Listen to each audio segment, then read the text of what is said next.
Hey, wow, it's been a long day and I started late.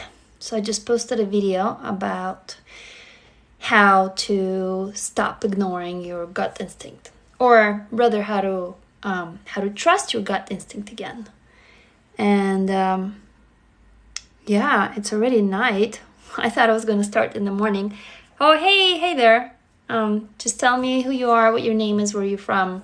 So I just posted a video for you, the one that we talked about yesterday at the live stream, how after you've been abused as a child in particular, and then as an adult, how you kind of stop trusting your body, stop trusting your red flags that go off in your gut instinct, and how do you learn to trust it again. I learned, it probably took me close to over 30 years, so it was not a short road. Hey there, just tell me who you are, where you're from. I just posted a new video, as I was saying, on how to learn to trust your gut instinct again, because after you've been abused, usually what happens, especially you've been abused as a child, you have a fight or flight instinct, but whoever is abusing you usually is much bigger and stronger, so you try to fight, you fail, you try to flight, meaning running, you fail. So you have this learned helplessness. You kind of learn to be helpless. You also realize that there's no point in fighting, because when you start to fight, you get beaten up even more or get hurt even more. And so you routinely ignore the gut instinct, like the red flags. I mean, in particular for me, I was abused verbally, physically, sexually, all three. And so I would be in relationships with men, or I would just go forward towards a predator. Like I would know a guy is a predator, right? All kinds of red flags would go off in my body, and I would still go forward like a bulldozer, like just go, whoa, straight at that. And I was like, why would I do it? Like the voice inside of me would say, stop, don't go, don't. And I still keep going forward. The person would give me like the most ridiculous things. They'll tell me things like, the latest one happened to me 2 years ago when a guy sexually harassed me. He was married and he literally offered me sex, and I should have like stopped all the relationship back then, but I just kept going forward. So it took me a long time to realize that because as a kid I was abused, I learned that resisting is not really a good idea. And so I learned to ignore what my body is telling me because it was safer, okay? So the safety is actually backwards, like it backfired. As an adult, I was no longer a kid. Like I'm no longer a little girl, right? Like the big boogeyman is no longer going to come and hurt me. But my body is failing to reach my mind. My mind literally tells the body, shut up. Because if you won't shut up, we will get hurt more. And so many of us meet someone shady, it's dark or whatever. I mean, look at any of those serial killer stories, the horrific stories of a girl stepping into a car with some dude, despite the fact that there's nobody in the road, the dude is questionable, she's alone, so you ignore all of these instincts. It just happened to me 2 days ago. One of you here, one of you commented and then sent me a message, and I was like, hey, I want to help you because I want to help you guys so much because I was so alone. And they sent me a message and I was like, well, here's how you can help, blah, blah, blah. And the person was like, well, no, you don't get it. That should have been a red flag. Actually, in my body, it went off. But what did? I just ignored it and I went straight forward. And every time in my mind, I'm going, why am I doing it? Why am I going there? Hey, Kaja, I hope I'm saying it right. Kisses to you too.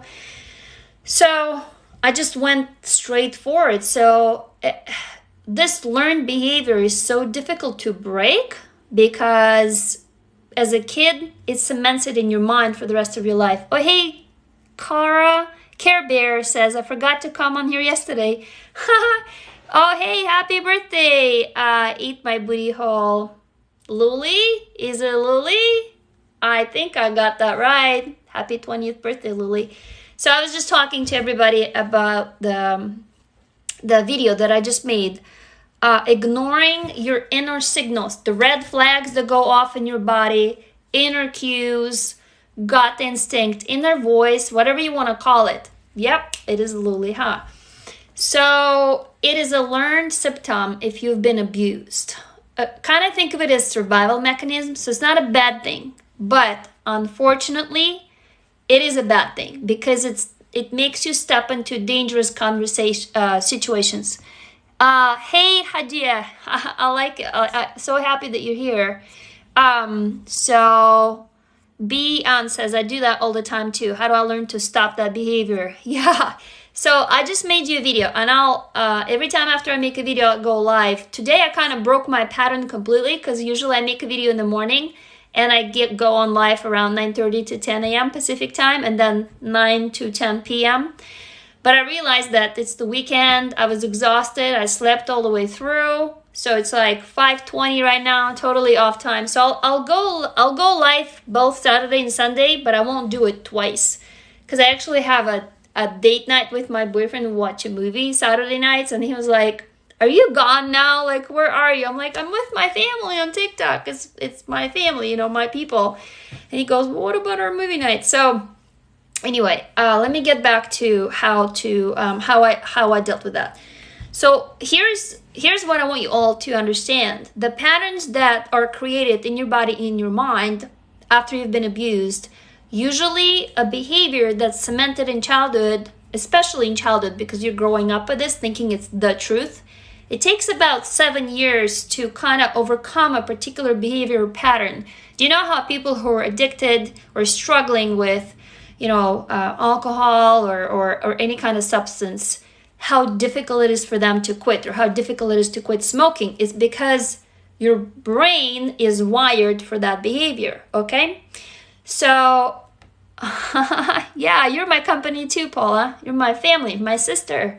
So, that's why it is very difficult to break it later. Like, I'm 45 now, right? I was abused since I was born pretty much, but the heavier stuff started happening when I was 4 or 5, okay? So think about all of these years to break. So instead of telling you here, hey, yeah, here's a little tip that can work for you, which is a lot of bullshit, because frankly, for you to change your behavior, this is medical fact, right? It's gonna take you about 7 years. So I found a hack. As you guys can tell, I'm a hacker. I like finding shortcuts. Hopefully they're shortcuts. And the hack is to develop a new behavior. So because the old one is still not working, I'm still not trusting my body. The one thing that I know for sure, and you will probably agree with me, those of you who've been through this shit like me, I know when the first red flag goes on. I know, I feel it. Then I just ignore it, right? So this is the first thing that I learned, and it was very difficult. I had to repeat it to myself. But I'm getting better, which is you physically walk away. So here's the situation. Somebody might be trolling you or saying something nasty on the phone. Do you know how you're tempted to just shout back at them, or you can maybe block them? It's not going to work. Let's say you block them. What you really need to do is put your phone down. Put your phone down, turn it off, and walk away. So I found that when I'm in a situation where I cannot trust my body, physically changing a location removes me from that. My brain still thinks that I'm a little kid in the place where I was hurt. So it equates the environment with being hurt. It's only if I walk away. That's step 1. The second step, you got watches or you got, something that's not your phone, or maybe you turned off internet, but your phone is still there. Time yourself for 10 minutes. And I don't care what you do. Go pick your nose, spit at the ceiling, run around. You're not allowed to look at the phone. You're not allowed to look at anything online. For 10 minutes, you just sit there. Okay? 10 minutes. Nothing else. The step number 3. After 10 minutes are over, you check in and you go, do I feel like I want to go back? And again, it can be as silly as there's nobody hurting you physically, but just some asshole is sending you something nasty online. Remember, you left your phone in a different room, right? Or somewhere else. So you go, do I want to go back? If you don't want to go back, you literally do not go back until you want. It might take days. Whew. So this is the hard thing. I wish my hack was easier. It's not, but it is a hack.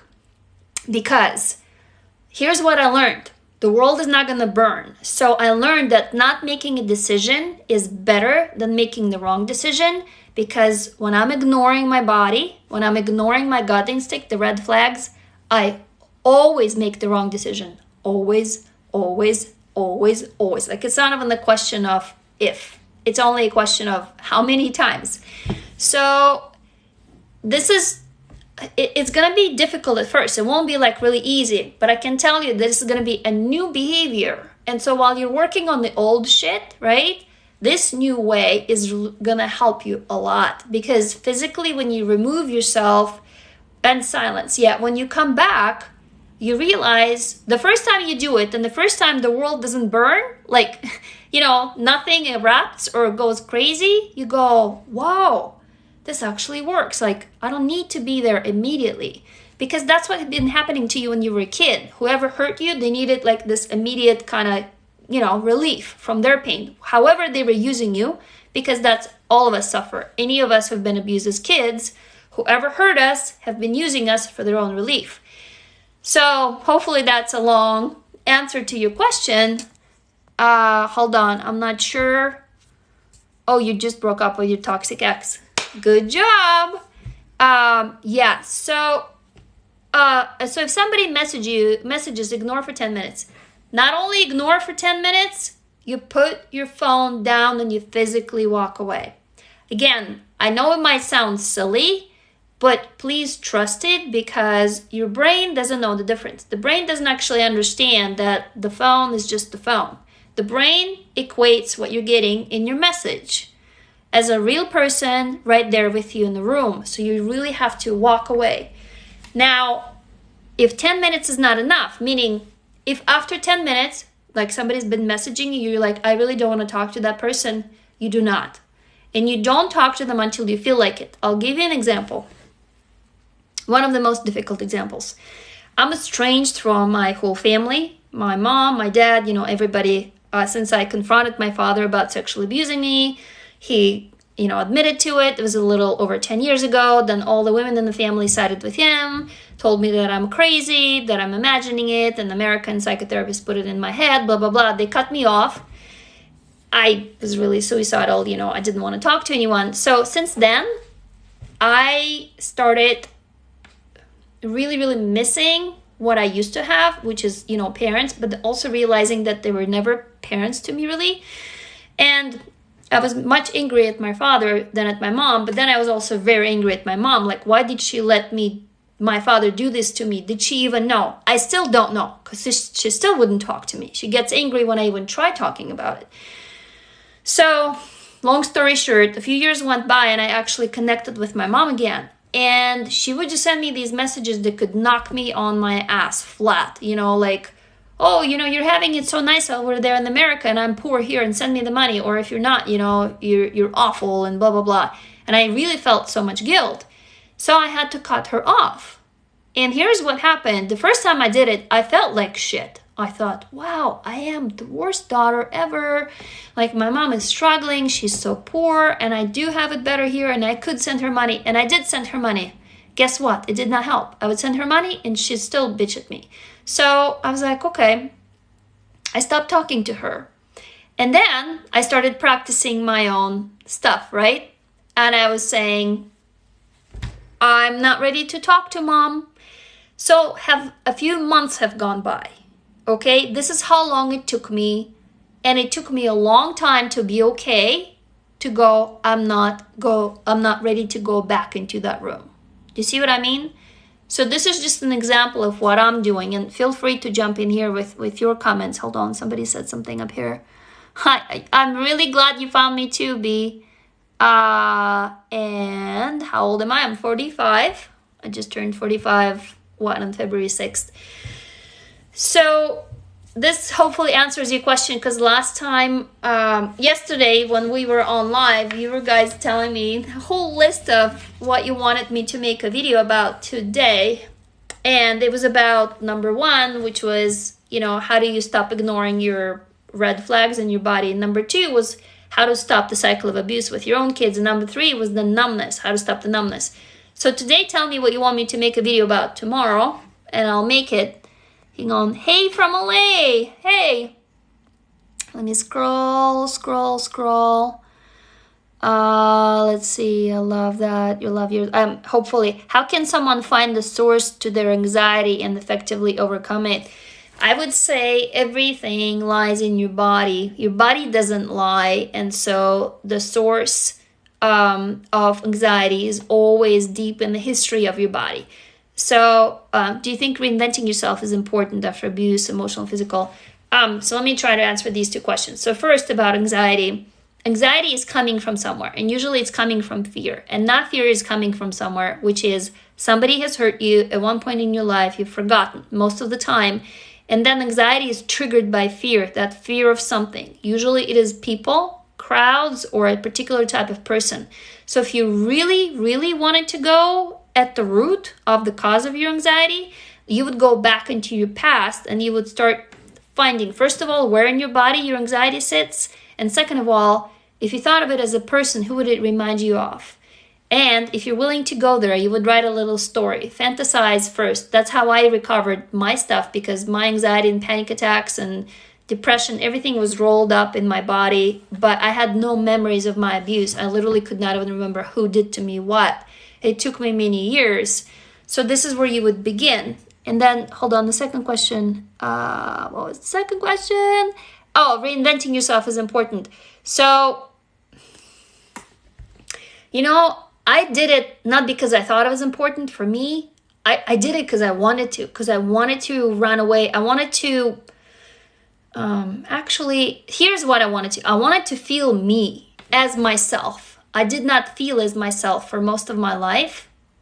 So I didn't even know who I was. I realized I was living for other people, dressing for other people, doing jobs other people told me to do. I literally was behaving the way other people told me to do. I would love to hug you right back, buddy fo bungus.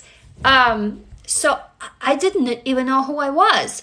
So the reason why I reinvented, I was trying to find, who am I? Like, what do I want? And that's one of the biggest things that I'm still struggling with. Those of you who are here suffered from childhood abuse. If I were to ask you, what do you want? You know what your first impulse is? You always ask other people, what do you want? And you always help other people. You really want to please other people. And when somebody asks you, what do you want? You get stumped. You go, I don't know. Like, with my boyfriend, we've been together for 10 years. And he would ask me, so what do you want to do? Like, would you have a movie night? What do you want to watch? And I'm always stumped. I have to plan ahead of time, like a day ahead. Because on the fly, I'm locked up. I'm like, what do you want? Like, my impulse is always to care for the other person. Hey, from London. Yay. I've never been to London. I'm crashing on your couch. We have a deal? Yes, we shook on it.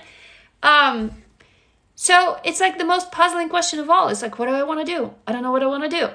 And it comes from not knowing who you are, because you're so focused on other people because you've always been the rug for them or the punching pillow or whatever. So this is why reinventing helped me. I started seeing who I was. Like, I look like myself right now, not like my mom, not like my dad, obviously like my mom and dad, but like me with my own new name that I picked, with my look, with the wardrobe that I chose, because it's me. And I have not had that in my life. So hopefully that answers your question. Hold on, let me scroll up. There's been so many great comments before London. I would love to hug you. Oh, when you said the numbness, that just made me realize something about myself. Yeah, please talk to me more about numbness, or what do you want me to make the video about tomorrow. Hold on. I did this so much I didn't know I was a lesbian until age 34. Yeah, tree hugger, I feel you. Like, we don't even dare going there, because people tell us, this is who you are. You don't know who you are, especially people in our families. If you couldn't remember abuse, how did you know you were abused? That's a great question. I couldn't remember, but my body did. And so my body would lock up in certain situations, at certain touches. I would have physical pains. I would have inflammation, actually pee, bloody stuff. So I ignored it. My brain ignored it, because it blocked it out. My body eventually got so sick that I couldn't ignore it anymore. And so I started going down there. And that is how I remember it, piece by piece. Like I would remember sensations. And it's just like, I kind of did like a private detective kind of work, you know, like asking questions, piecing together dates, times, you know, pains and aches in my body, and then finally dredging up memories. And they would come to me in these bursts, in panic attacks most of the time. And it was horrendous. Like, this is why most of us don't talk about childhood sexual abuse, is because we can't make sense of it. Like, it's not something that we remember as an event of beginning, middle, and end. And I actually am one of the lucky ones. I know that some of us remember it very clearly, and we wish we didn't. We wish we forgot. I just blinked it out. So, but I did remember things that were not as horrible, and the entire behavior of my family and my father was sexually abusive, which behind closed doors got worse. You know, like, for example, my father used to grab my butt and then stick his finger up my butt through clothes in the kitchen while my stepmom was there, my grandmother. In Russian, it's called garshenya. He called it, like a particular name. And I would tense up and cry out. And he'd smack me and say, "What's wrong with you? Can't you take a joke?" And then he would laugh. What is that? You know? So these things I remember. The worst stuff that he did to me when there were no women present, that stuff that I blocked out. So, oh, hey, Brazil. Hey, some people have literal brain injuries. Hang on. There was more comments. Where did all that knowledge you have about emotions come from? What do you mean exactly by knowledge? I mean, I've studied a lot of this shit because I was so sick and doctors couldn't help me that I was just determined to survive. I'm, you know, a stubborn bitch, I suppose. I just wanted it to end. So I had to find a way. It was out of desperation. So I read everything I could. I read medical books. I read criminal books. I read psychology books. I read, you know, trauma books. Everything possibly I could get my hands on. So this is why I have so much knowledge that I'm sharing with you, because for close to 10 years, I was kind of hiding from people. This is me coming out sort of the fourth time, being public, because I tried before. Hey, Wonder Woman, what an awesome name. So because when I tried before, I wasn't strong enough and somebody would come cut me down and I would go hide again. Then I try again, hide again, try again, hide again. So finally now I'm coming out because it's time. Like I'm at the point where I have amassed so much that I want to share to help others. I wish there was someone like me when I was going through this, because there wasn't anyone for me, because my family turned away from me and a lot of friends turned away from me. You know, I've lost a lot of people. I was pretty much alone. How do I help my twin heal? Oh, you have a twin. She's a lot like you, but I don't know how to help her because she won't talk about it. Okay, that's a really good question. Oh, good question. Another one. What book did you have the most healing from? Whoa. I read a lot. The one that I'm recommending to everybody is The Body Keeps the Score. Especially to those of you who are asking questions, why can't you remember? And, you know, are you imagining it if you can't remember? Like, how it's connected to your brain.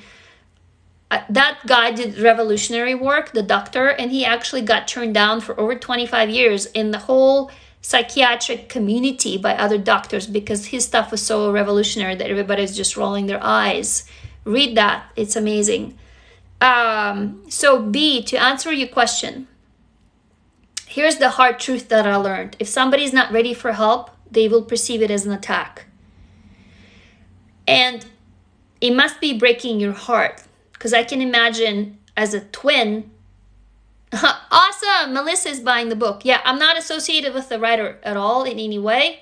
The Body Keeps the Score. Yeah, because my books are novels. You know, this is what I write. But this guy is amazing. So it will be very difficult, B. However, if a person is not ready for help, it's better not to offer them help, if it makes any sense. The best you can do is ask, would you talk to me? Or what? I know. It broke my heart many, many times. If you trust me and if I can possibly spare you the pain, it just happened to me 2 days ago. I just had another person here comment, send me direct message, and I came out and I tried to help, and the person was not asking for help, and that person perceived it as an attack, and I stepped into a pile of shit that I knew I was going to step into. So the best you can do if there is somebody that you know you can help and they're not ready for help is to see if you can get them to talk. And if you can't just get them to talk in such a way that they trust you, I would say if you can get them to write a story about what happened or draw in any way, get this out of their body, maybe do it together. That is what I would do. This is how I healed myself. And that's when I was really angry and like there's a lot of depression in my body, anger, anxiety, but also hatred and just humiliation, guilt, a cocktail of emotions, betrayal, people who abused me. So I turned all of that negativity into positivity. I'm building a community right now, a safe community for us to heal from this shit through storytelling. That's my startup. And so this is for you. If you really want to help your sister, I'm assuming your sister, maybe it's a brother, your twin, that if you cannot help them at the moment, maybe you can do what I'm doing, which is channel your wish to help somewhere else until you can. Yeah, I hope it feels safe here. But on top of this, I also have a startup where I lead classes and we write, stories together. It's called Emberville. The link to it is in my profile. So it's even safer than here because nobody can get in for free. So we completely troll free. And you can be vulgar if you want to. Like here on TikTok, I cannot. The last time they shut me down. My life was suspended. To understand that it's part of recovery to talk about very sensitive things and be safe about it. So this is something that you can do. I really would tell you, please don't try helping someone who is telling you go away because they need to be alone. And if you continue to push your help on them, and I have done that. I was one of those people, but I can help you, No, they will perceive it as you attacking them. So Caker, or however you say your name, says, I don't remember my childhood, but I get crazy thoughts that I don't know if are true or not. Oh my God, I'm there with you, sister, okay? I would get these wild images like, a dog or a wild wolf eating me. It's not an actual memory, right? But I would remember it. I'm like, it's impossible. But here's the thing, memory, such a way, it's like as a child, because I wasn't understanding that somebody was, getting sexual pleasure from touching my body, from penetrating my body, I turned that person into an animal and I thought they were eating me. So it's not an actual memory, but I detached my mind from the moment when it was happening and I created it in my brain. And that is why I remember. So if you think it's a crazy thing, please read that book, The Body Keeps the Score, and you will know you're not crazy. Okay? And it's not a crazy thing. It's normal. What would you say the easiest way to set emotions free? Writing. Because frankly, nobody gives a shit. Nobody cares. We're all full of our own bullshit in our minds. And if you just tell someone, you might be lucky and you have a close friend, but even they would probably have little patience. This is unfortunate because we kind of lost sense of community. So this is how I began. You begin writing down what it feels like, not about you. Here's another important thing. If you write, I feel lonely, again, nobody will care. But if you write, loneliness feels like this, so you don't write about you or your body. You write about the thing that you feel. And if you post it online, I can guarantee you there's going to be lots of likes and lots of people will be like, I know what you're talking about. Okay? And that is how you find the first outlet for your emotions. But let me scroll back up. Yep. Oopsie Daisy says, I started writing stories from second grade and helped a lot. Yep, yeah. The book, The Body Keeps the Score. Oh, hey, Vivian, do you believe in meds or marijuana to help with depression? So I can tell you that I believe in anything that helps you survive in the moment that you need to survive. So I was on meds. I was on ADD meds, ADHD meds, insomnia meds, PTSD meds, and then side effect meds. Lots of shit. But I had to function as a mom, and I had a job, and so it was a crutch. So for a while, meds helped me until I was strong enough to deal with stuff without meds, if it makes any sense. So do whatever helps you. If you get high smoking weed and it helps you, hell yeah, do it. Or if you do meds, do it. It's just that at one point you'll have to face it without that. And if you continuously try to solve all of your problems by running away, it will catch up with you. So choose your evil, so to speak, And again, you know better. So if there's people around you and they're telling you, no, you should do this. Frankly, tell them to go fuck themselves, because really your life is nobody's business. Your recovery is nobody's business. And that's what I posted the video right now about trusting your gut. If somebody's telling you something and you feel alert, walk away. Like even here right now, if I'm telling you something that you go, whoa, just drop out of the live stream, walk away. Like it doesn't matter what I say, what I've been through. What's important is what's helpful for you. And I want you to start thinking that you are the most important person in your life. Your health is the most important thing in your life, and everything else can burn in hell, okay? But if you've been abused, you've been led to believe that you're a rug and everybody's gonna wipe their feet on you. So we don't think this way. And I hope that this will rub off on you, because this is what I'm trying to learn so desperately hard. I'm important, and taking care of myself is important, because I would always put myself last. I'd put everybody else first and I'd be last. And then I'd be the one fucked over, I'm like, why? Hold on. There's like so much chatter. What if you don't remember but just have a feeling of guilt or shame? Go read the book, The Body Keeps the Score, and you'll see pretty much, you'll understand. But the fact that you don't remember but you're feeling something, please trust your gut. If your gut is telling you there's guilt and shame, something is there. Your body never lies. Okay? I just want you to close your eyes and repeat and go, my body never lies. It does not. You all know what I'm talking about, right? For example, if you learned how to ride a bicycle, you can never unlearn it. Right? Those of you riding bicycles right here, once you get that feeling of balance, you can't forget it, right? This is the same thing. For example, if you have been sexually abused as a kid, and then later on, you're having sex with someone and you're like a piece of wood you detach from your body, and you go, am I being weird? No, you're not being weird. Did somebody teach you this? Huh? How did it happen? You must have experienced something before. So it's like we're stupid creatures, we don't come up with new stuff. We only do what we've already seen. If something has been done to you, it has an impact.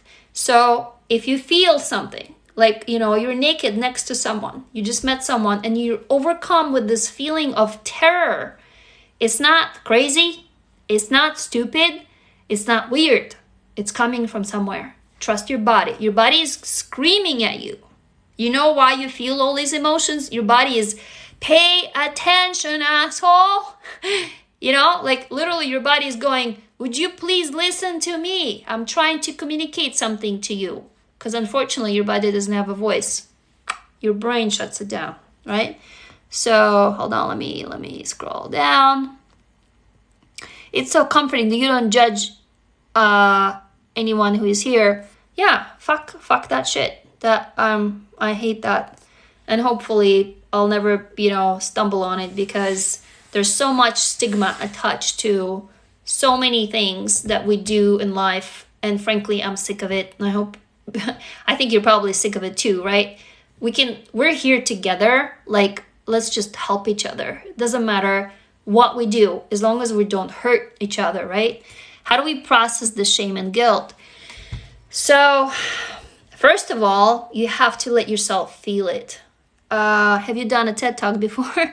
You know, you're like only a 20th person that tells me I need to have a TED Talk. I haven't yet, but at one point, I guess I will. I don't know how it works. I think you have to nominate someone. I love your eye color. Thank you. I'm learning to love it too. My eyes are my father's eyes, and I used to hate them because I'd look in the mirror and I'm like, these are my father's eyes. But this is new to me. I'm beginning to love them. So when you tell me you love my eyes, thank you, thank you, thank you. Because then I go, okay, I think I love them too. Yes, but Bessel van der One, he has this weird name. The body keeps the score. What if I want to fight everyone in the room? Yes, then you fight everyone in the room in your story. Okay, this is why I tell everybody write fiction, because in there you can let out your emotions, how to process shame and guilt.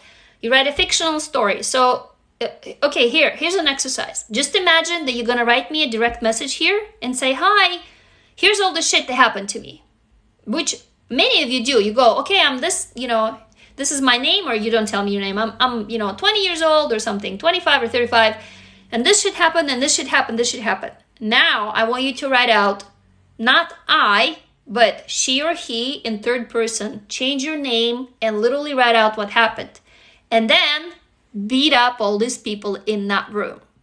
Does it make sense? Like, whatever you're feeling, then you go ahead and do it. And this is going to give you the release. So if you're feeling guilt or shame, go and explore it in the story, because you don't really know. Hold on, let me scroll up. How do you deal an idea to have kids? What do you mean by that? I was covered up in shame, held my fears and resentments. What you just said, Michael, guys, look, that's beautiful. You just wrote poetry. Just listen to this. I was covered up in shame and held my fears and resentments. That is beautiful. You just try to give voice to your emotions. And if you put it down on paper and you explore it more as a story, it will let go.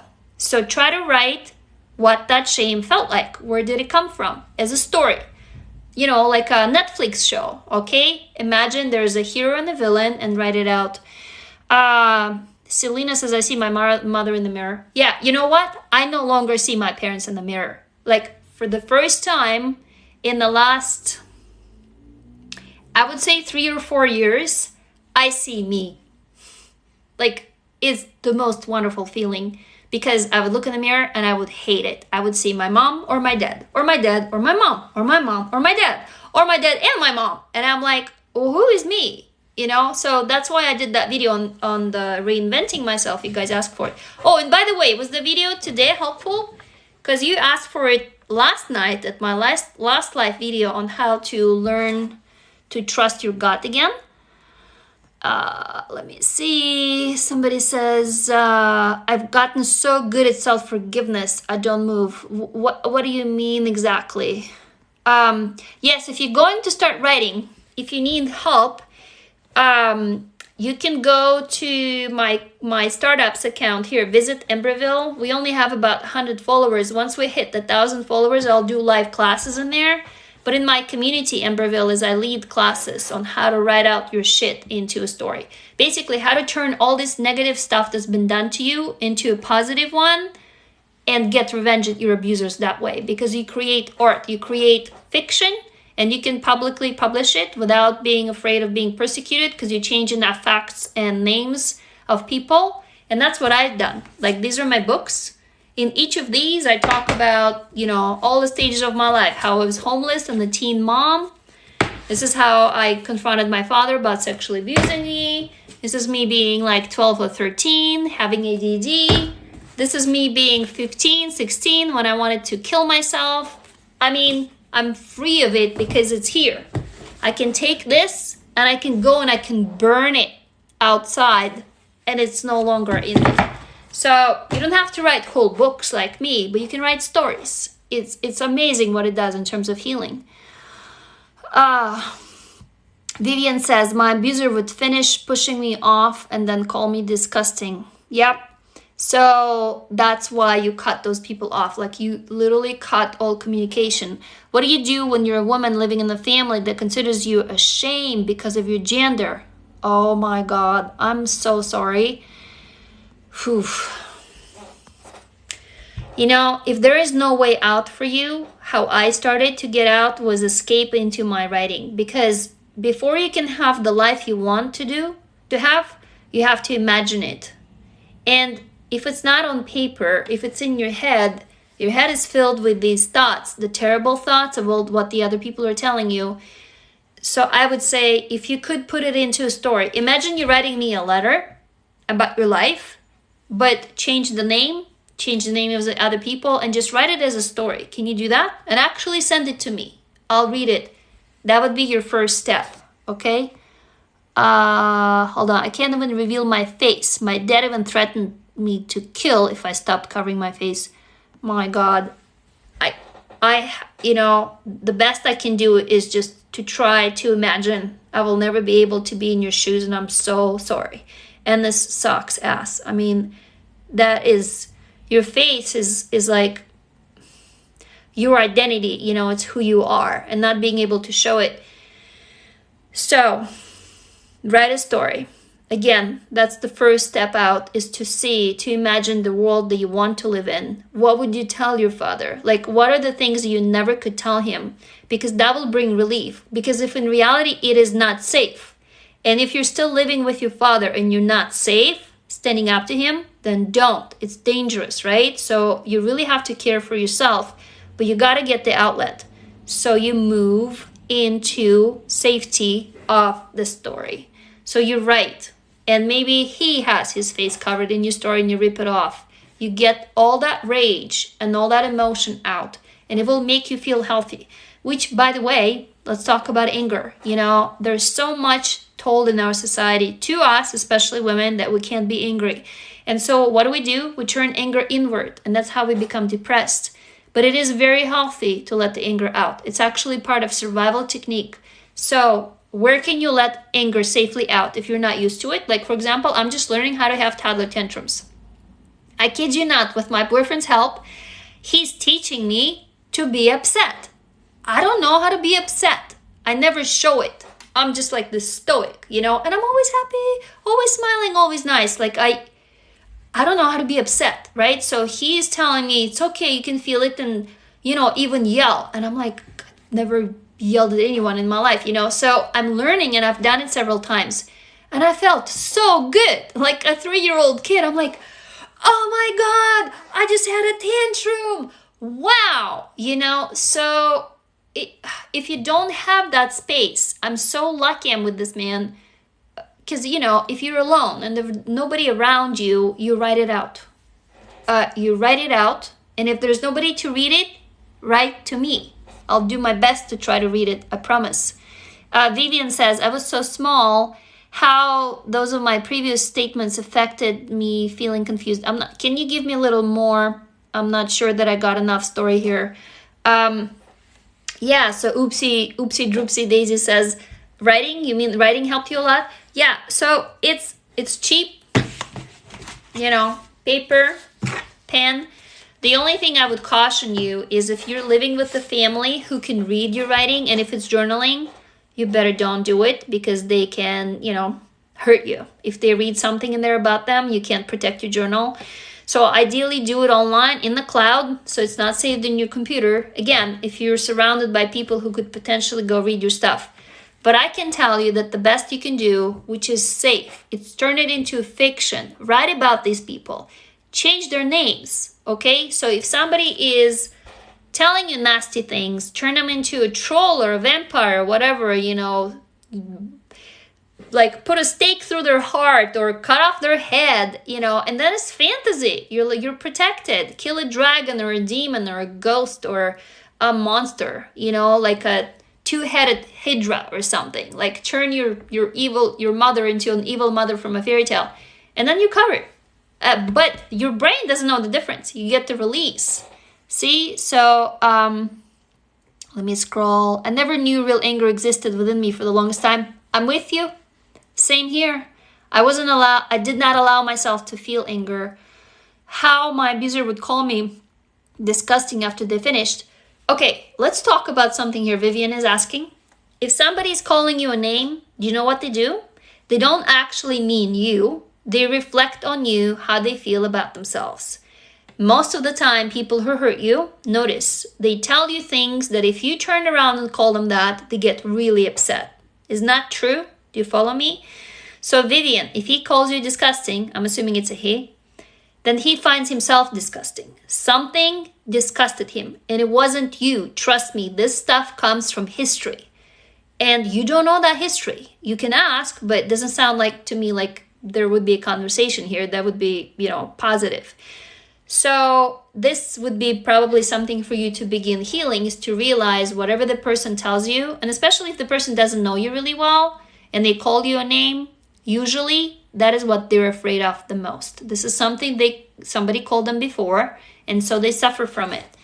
Nizneb says, I'm a man, but let me tell you, a bow before a woman's strength and perseverance. Thank you very much. Sweet Vivian, hold on. There's so much. There's so many. I know I need to go to therapy, but I'm utterly terrified to go. How am I able to state that I feel angry and I need time to process? Yep, computer games, slaying demons. Hell yes, it helps. So if something terrifies you, that means maybe you'll uncover it in there, and maybe that's what therapy does. Frankly, for me, therapy didn't work much. I've been through 8 therapists, and then I was like, I didn't have medical insurance. I couldn't actually afford therapy. That's why I started writing, because it was not working. I couldn't find the person who would understand me. And so I quit. I would say the best you can do and the cheapest therapy is to write a story of your life. Like literally the stuff that bothers you, start writing it out. Just schedule yourself 20 minutes every day to write a story. And it's not something we're used to doing, I call it daily mental health exercise. You know how we all know we need to have daily physical exercise, right? To get our asses out of chair and move around. We know it's good for our bodies, but it is actually good for our mental health to write fiction. I don't mean journaling. I don't mean fan fiction. I don't mean like essays or whatever. I mean fiction as in whatever happened to you, you write into a story as if you read it in a book. Okay? That is daily mental health exercise. You're able to heal yourself because you can imagine how it would have been happening if you had the power, if you weren't helpless, if you weren't hurt, if the person who hurt you didn't have all that power over you. Your brain, again, doesn't know the difference. You get a release. Okay? You win. You can't win in real life quite often. You can't get justice for what somebody did to you, but you can in your story. Okay? And that is why I would say, if you can, please, every day, schedule 20 minutes and write a story.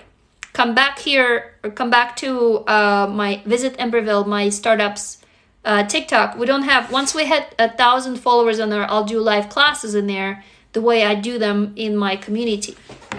But we can sit here and we can literally do a live class, and I can talk you through how to do it. Let me go down. There's been so much. Let's see.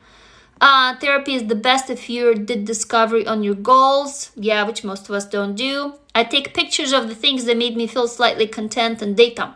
That's an awesome idea. I just want to thank you so much. I found your videos. I'm so happy. Welcome, Ember, to the tribe, to the community, to the family. I love you. I think writing the story will be really helpful. Yes, I can tell you because it helped me. And thank you, Ember, again. And thank you, Selena. Yeah, I mean, I hope it helps you guys, right? So the one thing I wanted to ask you, first of all, if the video that I made today was helpful, because we talked about it last night, how to trust your inner gut again, like your gut instinct. And what do you want me to do tomorrow? Tomorrow is Sunday. It's a little bit more relaxed. I'll have more time. Last night you told me you wanted to know how to stop the cycle of abuse with your own kids. And second, we talked about numbness. So we didn't really decide on anything in particular, but I felt that a lot of people here were like, hey, I'm numb, I'm feeling numb. Basically, how to stop feeling numb. So Just shout in the comments. And what time is it? Oh, yeah, I'm gonna start rounding it up because I gotta go eat dinner. You're very welcome, Vivian. Come back. I love you lots, just so you know. So I'm always here for you, okay? Okay, numbness. All right, you got it. So let's talk about numbness, because we started talking about it yesterday, and I had to like go sleep because I was so tired. Yes, neglect is form of abuse, absolutely. Breaking generational trauma. Okay, well, I mean, I have two. I can do the one about how to break the cycle of abuse with your own kids on Monday. Numb, neglect. I never cry, very numb. Okay, so talk to me. I'll tell you, for me, numbness, a lot of you sometimes would tell me, how do you talk about your abuse so calmly? That's me being numb. I'm so desensitized to it that I don't, for me to cry or to feel something takes a lot. You know, like for other people, they would freak out and I'm just there. Like, for example, one time, me and my boyfriend and his 3 kids, we were driving home from his parents' house, and we came across a man who just been killed by hit and run. So right on the road, we go and there's a man laying there. So we got out of the car and he was bleeding still, but he was dead. Like, he was still warm. It literally happened minutes ago. And I'll never forget that, and both me and my boyfriend are a survivor. He's a childhood sexual abuse survivor as well. So we get out. He starts like calmly stopping traffic. I stop the car. I'm like, do you guys have a blanket? Come over here, cover the man. You call 911, da da da da. And what's interesting was that people did what we told them because they thought we were authorities. But we were both so calm, like, it just did not disturb me at all. I've seen a man killed in my life growing up in Moscow and Russia. I've been followed, and I talked my way out of being robbed and raped. There's been people in my family have been killed. So once you go through this shit, it's like there's so much violence that I grew up with that you become numb. Because, I mean, talk to anybody who touches this a lot, maybe doctors or police officers or soldiers, anybody who comes back from war, right? There's a reason why they have PTSD. You see so much death and so much violence that you literally cannot function unless you numb yourself to it. So, hold on, let me scroll up. There's been a bunch of comments. I sometimes put myself in very toxic situations and relationships because I'm used to. Yep, right here. That's why I did the video today. It's like security. So the video today I posted is how to begin trusting your God again. But let me make a note of this. Could you discuss sometime more about learning to love yourself and your body? Sure, we can talk about it live, or I can make another video. But I did a video on how to love your body, like a landscape. I think it's a few videos back. Everything you discussed sounds identical to my life. I'm sorry, Amber. Yeah, that was my experience too. There are many people like me. I thought I was alone. Nope, not at all. Okay, hold on. Yeah, so do you guys relate in terms of numbness, right? I'll make a video then tomorrow on numbness. What exactly would be helpful? How to stop feeling numb? Or why you feel numb? Or what does feeling numb mean? Like what's... Oh, Chocolate Rouge says yes to everything. Yeah, just give me... give me an idea of what specifically about why do I feel numb. Okay, so why? How to stop feeling numb. So why numb? How all of the above. How to stop feeling numb. How to stop. I had to start letting go. Yeah, letting go of numb. How to stop. How to feel emotions again. Okay, so how to stop feeling numb and actually feel shit, right? Yeah, I can do that. Does that sound good to everybody? Yeah? Or, give me any more pointers. So basically like why you're numb and how to fucking start feeling things again. Also maybe how to talk to someone who says they're feeling numb. Oh, that's a good one. Not to be numb when I don't need it. Okay, everybody's like, yes. Okay, that's awesome. I think maybe there's a lag, but I'll get all these yeses. Okay, cool. So I'll do, I won't be doing my usual night live today because it's usually 9 to 10 p.m. and I'm actually going to watch a movie with my boyfriend. Otherwise, he'll kill me. Actually, I need to have time with him. I love you all guys, but I'll probably only go live once on Saturday, once on Sunday. Oh, thank you so much, Amber. I love you. I love you right back. I don't feel like I ever let myself feel emotions. Yeah. So how do I get help? What specific help? Tell me more. If I missed anything, send me a direct message here. Or actually go on TikTok, follow me there and send me a message there. So I think you can send me like a longer story in there. But I think here you can also send the story. How you can just flip your emotions. Yeah. So I got it. So I'll do why you're feeling numb and how to stop feeling numb. Okay? I think I got yeses from everybody. Any last questions you want to throw? I'm gonna go eat dinner. I'm cooking my own bone broth with oxtail and lots of cheese. I'm eating carnivore, so it's all fat and meat. And Miomi says, I'm not comfortable with professional help. How to be comfortable with that? I wasn't comfortable either. That's why I ditched therapy. I love your style. Thank you, Monica. I love you all so much. Bone broth is good. Yeah. Any last things? Yes, no? Anybody? Okay. So, number 1, love yourself. Okay? You are not selfish. And if anybody tells you that, tell them to come see me and I'll give them my peace of mind. Okay? Number 2, you are the most important person in your life. You and only you and your health. Everything else and everyone else can burn in hell. First, take care of yourself. And 3, tonight, please take care of your inner child. If you're going to bed, please hug them good night and say, I love you, I love you, I love you. And to your body, watch that video that I made on loving your body like a landscape. So you look at it as anatomy and you say, I love your eyes, I love your hair, I love your mouth, I love your breasts, I love your hands, and maybe even kiss them there. I love your hands. You work so hard every day. Do that, okay? And I'll see you here tomorrow. I'll make you a video on numbness. If I missed anything, again, ask me a question, Q&A, or go follow me on Instagram, send me the message there. If you want to join me, my community, let me know. I'll guide you in. I'll see you.